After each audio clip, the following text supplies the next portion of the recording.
second of all, like we just said, is the announcement of higher spendings. But higher spendings in the short term create that uncertainty over, let's say, dividends paid later. However, from the other side, higher spendings means higher returns later because that's an investment. You understand that, Stephen? Yes, I understand that. Now, when you put together higher spending, so the company keeps putting more money, you see the revenue keeps growing. So that means that they're making money. And if they make money, they have that money to spend. If they wouldn't have money to spend and they would continue spending, let's say, without making money, that would be an issue. But if the company constantly makes money, so that means that they have money to spend. And the fact that they actually spending, it's a good fact. It means that they keep reinvesting in their own development for future. And that means that they believe in themselves. They believe that they will grow. And as long as they believe, your investment goes along with that. Make sense? 100%. Very good, very good, great. So look, with Alphabet, though, we, like I said, discussed that it may go up a lot because of that report, and it could, and it usually does, you see, but these two factors now hold horses a bit. But still, once the conflict will in Iran start easing, you're probably going to see the stock market skyrocketing because so far, all the companies showing the results, 70% of them beat expectations, which is good. It means that the companies did make money in last quarter, right? The only, like I said, thing that is actually pulling down the actual growth and keep investors a little bit cautious is just that's developments on the run side, because they don't know what's going to happen later. Will the cost of energy continue growing? Because there's no pretty much, let's say, escalation is in the near future, right, that we can foresee. So it seems that it's going every day. And today, by the way, escalation keeps going, right? So nothing stops on that side. And that's why you can still continue with your oil, like we said. If you look at the right side where you see commodities, you will see what commodities do today, and that's where you can see your natural gas, you see oil, and you see gold drop down today, $22. Again, because of oil gone up today by 1.5, right? Crude oil gone up by 1.5 today. So that's something that's going on now, right? You are trading on your trading platform, pretty much all of those. Go back to your platform. That's something quickly to take a look of your Alphabet. So you may want to just keep that for a little bit longer. Now, moving forward to your gold. Your gold is in the minor like 400, you see, because we just said, all right, it dropped down a little bit. So that's just worth to hold a bit longer. Are you with me? And by the way, gold yesterday gone up to 4,000. It was actually coming. Can you bring down a little bit your open trades so that we can see your graph? Bring that down. And maybe you want to bring also your gold on the chart.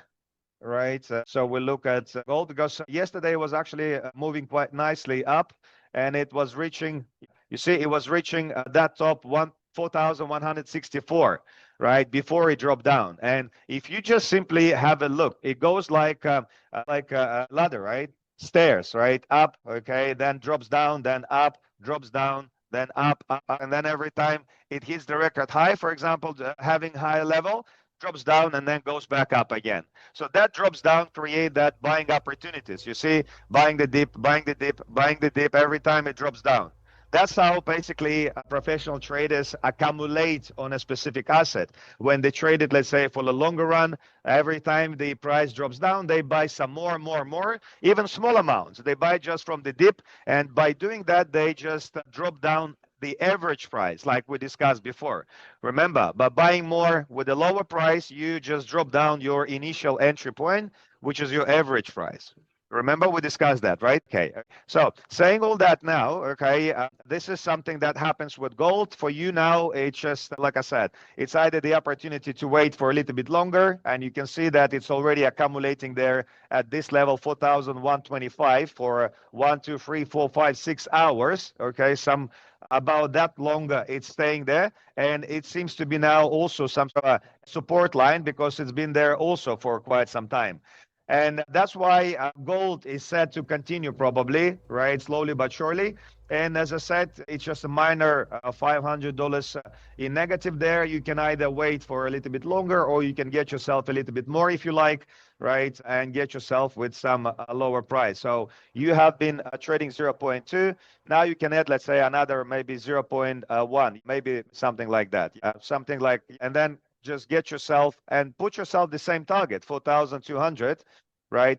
The same target like the other one, because you have the same target. So they will close simultaneously, and you're gonna get some extra profit on that, you see?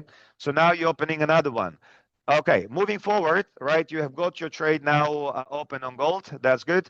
And then what else there, right? You have USD JPY, but that's in a minor, let's say 200, nothing to worry about. Yesterday you closed some of your trades on currencies, which also are great. Let's look at your Nasdaq. Click on that.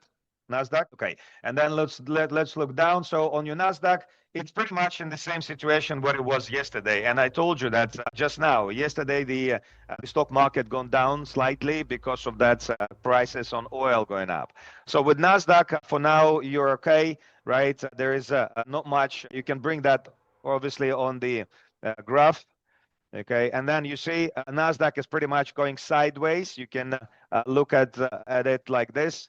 Okay, it's going sideways like in this level, right? Going down, up, down, up, down, up. So something like that. You see, so not really up, not really down. Again, Would it be worth dollar cost averaging into that, but just putting the take profit at say 2.9 so that you're still making a little bit with every cycle? well, but listen, let's just do the math, okay? If you do that now, for example, the price now is 28,956, right? Let's do that. Can you bring your box here to the left side so we do the math together? Now, let's say you buy now Nasdaq, okay, and you buy that for example, one share. One share is about 2 shares. Okay, no worries. 2 shares, 1,158. And let's put the take profit price, okay, and then look at the highest price, let's say 29,180. So look at that. So if you're investing now, let's say 1,150, you expect to make, let's say 440 on that, should the price just simply goes to that level. So that give or take represents about, let's say 35% return on your investment, right? About that much. You with me? Which is also good return, by the way. You can do that. If you like to do that, you can do that, right? So you can go for it. Wonderful. So this is now with your Nasdaq. So once that will hit, you're gonna make that money. Your free margin will be released, and then your trade will continue towards next level that you have there open, because that's your next level to go. Right? Beautiful. Wonderful. Great. So saying all that now, okay, you're good with the rest of your trades. We discussed all of them, right? If you would like to trade for the day some currencies, you can do that as well, right? With the short term, like we said. But in terms of your long run and your medium term, like oil, gold, and stuff, right? You have that trades open. They're working now, right? You may want to just simply sit back a little bit and be patient. Let's see how they will develop. And then let's just simply be in touch in case you need anything. I'm just one wire message away from you. Let me know. Okay. Will do. Thank you very much. Wonderful. Any questions, Steven? Do you have any questions you want to ask me now in terms of your current trade? No, you've answered everything I've had. Very good. Listen, let me ask you something. I really want to give me your feedback on your trading, because I really want to understand how you feel about trading in general, because that was something new for you. So you have been more into cryptos before, but now you're using your capital to do, you say, daily trading with some assets and stuff.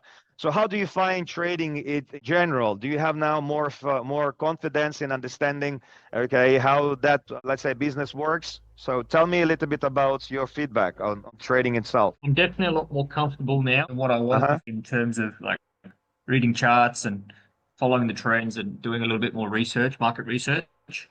I'm definitely nowhere near as good as you yet, but it's definitely helpful to have you around just to, when I do my thing, just to be like, all right, that wasn't good, let's fix it, or no, that's all right, we can wait that out type thing. So, well, listen, I agree with you. It is always important to have a second opinion, right? And that's pretty much what I have here. That's my just simply second opinion, right? You refer to my experience. Yes, look, I do this job for more than 10 years. Of course, I do have that experience just because of my, let's say, career in this business. Now, it doesn't mean that I'm brighter than you, okay? I just have more experience because I pretty much doing it every day. Now, it means that you also can get to that level. And what is good about me, by the way, is that I don't go around and explain to you, let's say, some irrelevant things. I go straight to point.